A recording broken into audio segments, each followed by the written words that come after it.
Hi guys, welcome to FanChatTV. We're going to be launching a new segment on the channel today called Fan Profiles.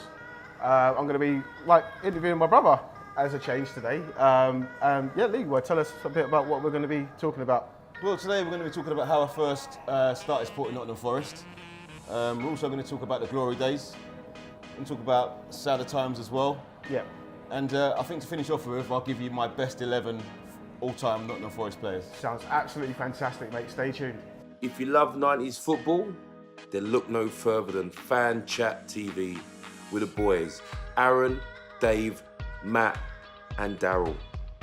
Click below to like this video and subscribe to FanChatTV. These guys are the balls, so come on from your boy Doobs. Let's go. So yes, brotherly, let's get into it. So let's fade back to circa 1970. Onwards from that time. What was the attraction to Nottingham Forest? What made you say, yes, that's my team? Well, I was born in 1972, so I would have been probably about 6 or 7 when I first started supporting Forest. Right. My older brother, our older brother Tony, he was a year older than me, obviously, and he supported Liverpool. Yeah. And obviously Liverpool were dominating things, you know what I mean? But when Forest really sort of kicked in the late 70s, they actually started dominating Liverpool. So. But my first sort of memories of supporting Nottingham Forest would have been seeing someone like Viv Anderson, right.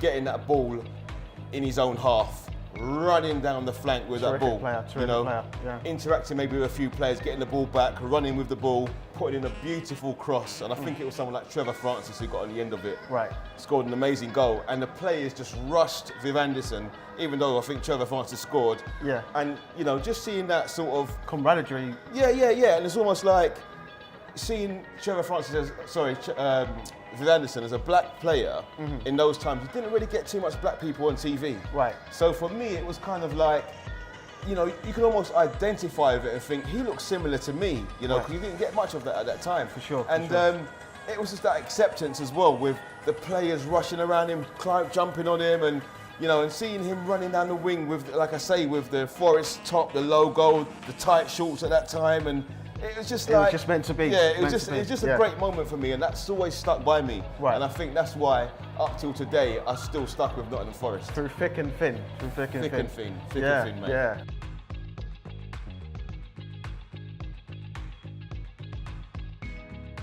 What did Cloughie mean to football, English football in general? I mean, obviously, all the greats, Sir Alex Ferguson, everyone of that ilk goes. Cloughie was just, amazing. What's your take on that? Obviously as a Forest fan, he brought you your best days you've ever had. Yeah, I mean, obviously Cloughie was an eccentric character. The best thing about him for me was he spoke his mind. Cloughie didn't hold back. If something was right, he would say it was right. If it was wrong, he would tell you it's wrong. And I think he instilled that philosophy into his players, I think he was quite an honest person. He was quite militant with his players as well, though. Oh yeah, he was really militant, but I think that keeps people on their toes as well, do you know what I mean? For sure. Very, very old school in his philosophy towards life as well. I sort of thought with the I'm obviously quite young, but when I sort of, watch these documentaries that go back, obviously, he was a player himself as well, wasn't he? Yeah, he played for, I think Hartlepool was one of his main clubs, and also Middlesbrough. Yeah.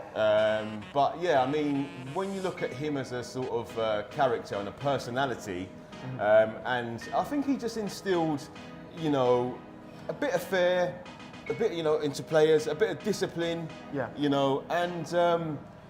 And like I said, he just, if it was black, it was black. If it was white, it was white, and he'd call it out as it was. Yes, right. Yeah.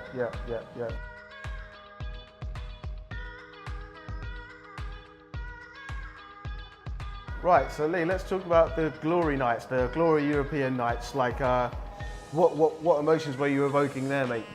Well, it must have been sensational back in the times. Yeah, it was sensational, but to be honest with you, I'm not even going to lie, back in them days, I was only young, do you know what I mean? Yeah. So, for me, it's, I kind of vaguely remember the sort of,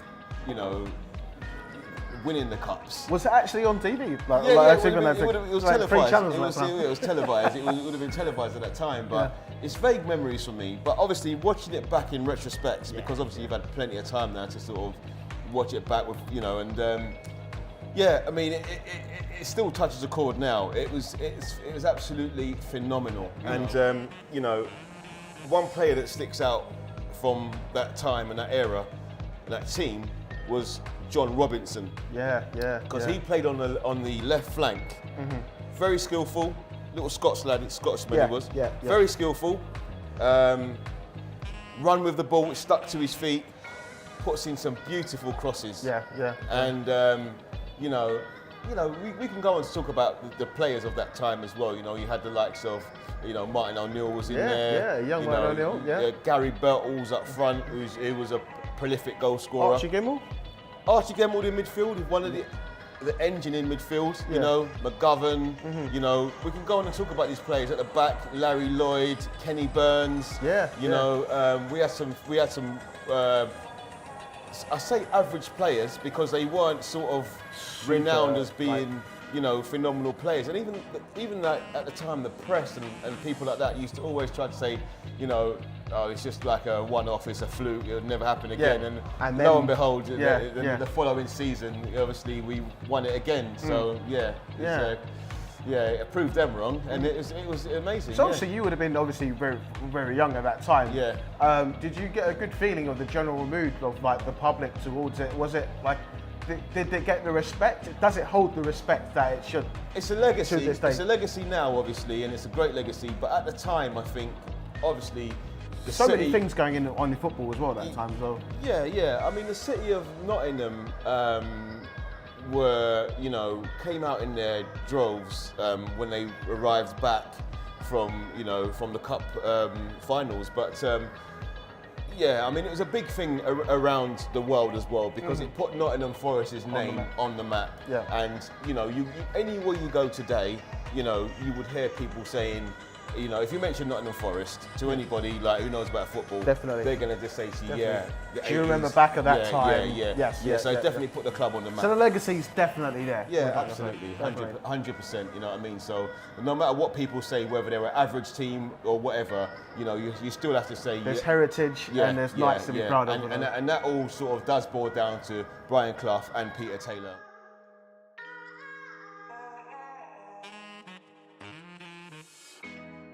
So Leroy, I wanted to basically just briefly go over, after all the great European nights, the triumphs, where did it start? When was the demise of Nottingham Forest? Like, I mean, not obviously, gone off the planet or nothing, but I mean, when did it start to go wrong? Yeah, well, I think the achievement in the sort of early 80s obviously was phenomenal, and in order to sustain that, I think you needed to go out there and you needed to spend big money. Yeah. Because times of football were changing. Transitioning. And so, I think that was a major factor to do with the fact that we couldn't sort of sustain that sort of all that sort of glory that we had. But certainly one of the major factors I think was around sort of 1997. Around that time, leading up to sort of 2001. Yeah. Where really bad period actually. Yeah, I think what happened then was obviously Clough's last season. I can just remember it in 1993. I can remember it like yesterday because actually went to watch them when they played Crystal Palace in their last season. Yeah. And I believe it was. In 1993, I think that was the first Premier League season. It was, yeah. Yeah, because before that, it was just classed as Division 1. It was just, yeah. And I can remember going to see Clough in his last season at Forest when they played Palace.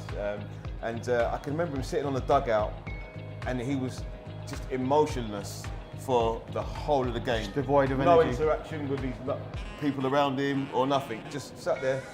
Just like that for the whole game. Right. And it's pretty sad to see that actually. Yeah. Red-faced as well, could never forget it. It's like one of the giants, like literally going. And we knew by then it was pretty much going to be sort of a bad But time. I mean, he still sustained it for as long as he possibly could, and then. Yeah, I think he stayed a season too long. Because Frank Clark took over afterwards, didn't he? That's right, absolutely. Yeah. Frank Clark took over, and Frank Clark done an amazing job because we actually got relegated in the first Premier League season. Yeah. Forest were relegated. Clough left. Frank Clark came in. we dropped down the division, and Frank Clark got us up. Steadied the ship, essentially. Well, he steadied the ship, but he got us up the next season. So we only dropped for one season, and the next season we're back up there in the Premier League again. Unfortunately, we went back down again straight away.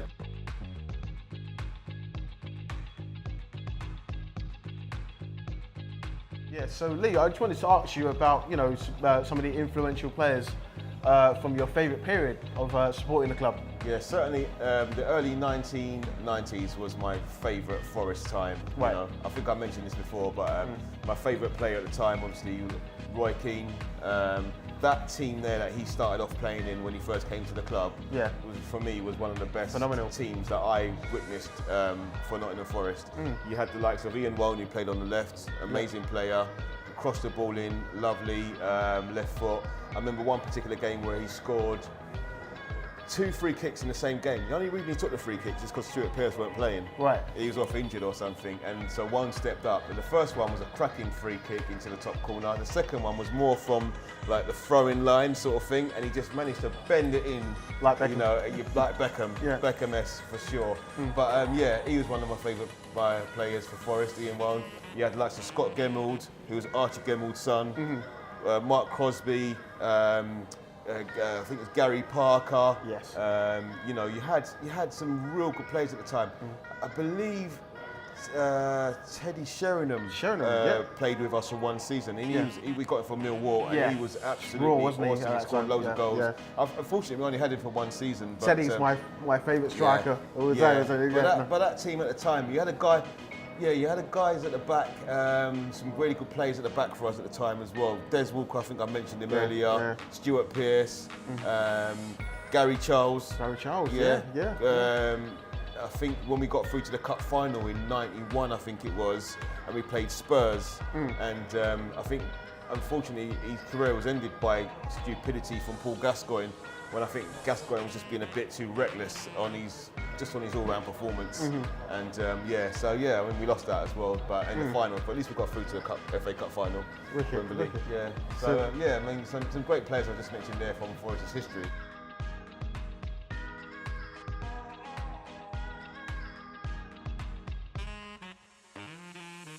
So yeah, Leroy, I'm going to ask you for your all-time Forest 11 now. So if we can start with the goalkeeper. Well, I think that one is a no-brainer. I'm going to go for Peter Shelton in goal. Top choice. Yeah, he was there throughout all the glory times, and it was also like England's #1 as well. So I think deservedly, for me, it's going to be Peter Shelton. Legendary goalkeeper, locked in. Right back. Yeah, that one, I think I had 1 or 2 players down for the right back position. I'm going to mention 1 or 2 names then. So for me, Gary Charles was amazing back there for us. Right. But ultimately, tough choice. I'm going to go for Viv Anderson. Viv Anderson, of course, locked in. We'll go for the left back position. Okay, on the left, again, another no-brainer. Well-brainer. We all know it's going to be Psycho himself. The Psycho man himself. Stuart Pearce. Absolutely right. Locked in. Yeah. Centre backs. Okay, first of all, then we'll go for Des Walker. Yep. And next to Des, there were a few people that had in mind for that. Right. I was going to go back to sort of like the glory days, or I was going to go to sort of like, you know, more recent times. Yeah. But it's your 11, bro. Yes, my 11. I'm going to go for a guy called Kenny Burns. He was in the glory days as well. Big, tough lad in the centre. Yeah, Kenny Burns. If you ever get a chance to sort of watch any of the Forest glory days, look out for him at the back. Right, Kenny Burns, big tough lad at the back. Yeah. Fantastic. So we'll start off on the right-hand side of midfield. Right-hand side of midfield. Okay, for me, my personal opinion on that is going to be Steve Stone. Steve Stone, Stoney boy. Yeah, Stoney boy, yeah. I'm going to get him in there. On the left, I think he was energy. His energy was immense, and his ability to sort of run with the ball and get the crosses in was second to none as well. Wow. Also another England international. Very 90s of you as well. Yeah. That one as well. Yeah. So we'll go on to the left-hand side. Left-hand side, I'm gonna go back again to John Robinson. I don't think we've had a Forest player on the left that's come close to him. Wow. The only player I would suggest is, I mentioned earlier, Ian Wone. Yeah. But Ian just didn't have Not in that ilk, that engine that, you know, he had the magic left foot, but he just didn't have the engine and the skill ability. But Ian, will be second for me, but it's certainly going to be John Robinson. Right, so the middle, I'm really looking forward to this. Your 2 centre mids. Well, I think you're going to know one of them. I think Yeah. you're going to know. I'm going to mention Roy Keane. I have to. There's no, The young lad from Cork. Yeah, there's no two ways about that. The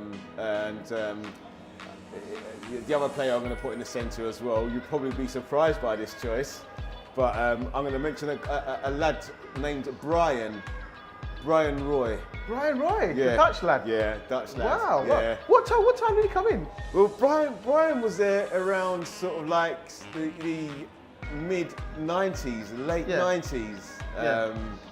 I think around the time when sort of Dave Bassett was manager, around that time. Yeah. Phenomenal midfield player, only a little short lad. Yeah. But I tell you what, his mobility around the midfield and goal scoring as well. He was amazing.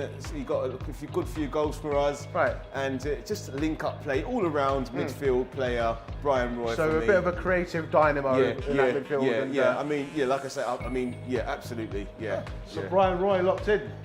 Obviously, the favourite positions of most people, your 2 centre forwards. Yeah, that's tough. That's a tough one. Yeah, but I'm going to mention Pierre van Hooijdonk. Really, that's very controversial. Yeah, prolific goal scorer. Yes, he was. Yeah. There was a lot of controversy surrounding. Well, basically, he refused to play. He did refuse to be on a strike, didn't he? Yeah. I mean, he's one of the only players ever to go on get strike. away with that as how well, cool yeah, is that? yeah. You know. But I think the main reason why he went on strike, one of the main reasons was, I think they tried to sell Kevin Campbell. The club wasn't being ambitious enough. They weren't being basically. ambitious enough, and I think when they tried to get rid of Kevin Campbell, I don't think he's happy about that, because they wasn't even talking about bringing no one in to fill his boots. So was Kevin Campbell? Was that when he went to Turkey? Yeah, that's when he went to Turkey. Yeah. Campbell was scoring numerous goals for us. Yeah. You know, and him and Van Hooijdonk works really well up there, and I think you know when they mentioned to him that the ambition of the club, they're selling players, that wasn't what he was promised when he arrived. So you can understand why he got the ump, but I think he took it to a different level. But, he did. But yeah, so that's one of my that's going to be one of my strikers. Cool. And you're locked in, and your second striker. This is very tough because I can throw out a few names right now. Yeah, there's a lot in there. I'm gonna throw out Stan Collymore. Yeah. Wow. Teddy Sheringham. Oh. Yeah. You know, I think you could say Nigel Clough was a midfield stroke striker for us, but yeah. I'm going to go to a throwback now. Gary Birtles. He was I've amazing. heard the name, yeah. I wouldn't. Him and John Robinson worked very well for us together, and they were European, cup winners for us. Yeah. But Gary Birtles was a strong goal scorer, very strong back in those days. Who else could I mention? Strikes for Nottingham Forest. But certainly talking about the Collymores, the Sheringhams, Campbell could be possibly up there as well. Can only pick one. Can only pick one. Okay. I'm going to go for Stan Collymore. Stan Collymore. Yeah, Wow. I'm going to go for Stan Collymore. With the abundance of talent that pool you could pick from, Stan Collymore stands out to you? Yeah, I mean, you know, he was calm as a cucumber. You know, his goals were just like from all sorts of different sort of range, you know, outside the box, inside the box, headers, volleys, you know, and sensational player. Sensational. I do really see that you really kept it towards your time. As a growing up Forest fan, rather than going back to the glory days, which is really cool as well, I think. Because it's better to really be more relevant to yourself than go back in the time tunnel. So I mean, I've thrown in one or two, but you couldn't leave them out, especially the likes of the keeper, Shelton, and also Birtles as well. I mean, not Birtles. I was surprised that Ryan O'Neill weren't in there. No, not quite. Didn't do for me. really now? Not quite for me. Even though he's the current manager now, it doesn't quite give him the right to get into my personal team. But no, he was great for us as well. Yeah. Well, that was very, very enjoyable. Leroy, thanks very much for coming on and doing that, bro. You're welcome. Really appreciate it. You're welcome. Up Nottingham Forest. Jermaine, is it looking good at the moment? Yeah, Martin O'Neill's got some potential. Let's say Roy Keane come back in there as well. Yeah. So let's see. Let's wait and see. I'm not going to sort of Don't go too far. Yeah, we want you know, we're FanChatTV. We want fans' opinions. We would love fans to want to come on the show with us and do this, and pick your 11 with us, and we're going to be doing lots more of these. So yeah, thanks very much for watching, and hold tight. Hey yo, what's up? It's your boy K to the S to the I. Just letting you guys know to subscribe to FanChatTV. They make one of the best videos in the game. And also view and comment on the latest videos. That's just me letting you know what's up. Anyway, peace. Yo, what's up? This is Randolph. Make sure you guys go and subscribe to FanChatTV, the best football content on YouTube. And while you're over there, comment saying Randolph sent me here, and also hashtag FCTV Army. Yeah, go and do that. This is Randolph. Peace.